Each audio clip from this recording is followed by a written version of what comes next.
नमस्कार, आपण पाहता प्राईम न्यूज मराठी। दिग्रस पंचायत समितीच्या नवीन इमारतीचा शुभारंभ 4 सप्टेंबर रोजी करण्यात आला।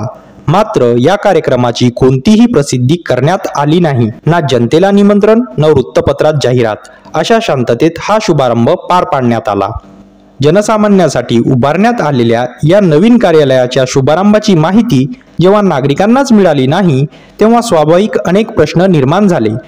नवीन इमारतीचा लाभ शेवटी जनतेलाच मिळणार आहे, मग उद्घाटनाच्या कार्यक्रमाला जनतेपासून का लपवले गेले, असा सवाल नागरिकांकडून विचारला जात आहे।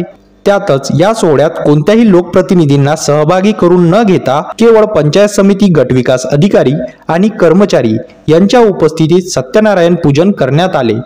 त्यामुळे या कार्यक्रमाच्या पारदर्शकतेवर अनेक प्रश्न उपस्थित झाले आहे। या संपूर्ण प्रकरणाबाबत सामाजिक कार्यकर्ते मोहम्मद शहबाज मोहम्मद अकील यांच्याकडून वरिष्ठाकडे तक्रार दाखल करण्यात आली आहे। जिल्हा परिषद प्रशासन याबाबत चौकशी करणार असल्याची माहिती समोर आली आहे। गुपचूप करण्यात आलेल्या या शुभारंभामुळे आता नागरिकांमध्ये चर्चा सुरू झाली आहे। पुढील चौकशीतून कोणते निष्कर्ष समोर येतात याकडेच आता सर्वांचे लक्ष लागले आहे। अशाच नवनवीन बातम्यांचे अपडेट्स मिळवण्यासाठी प्राईम न्यूज मराठीला सबस्क्राईब करा। नवा विचार, नवा दृष्टिकोन, अर्थातच प्राईम न्यूज मराठी।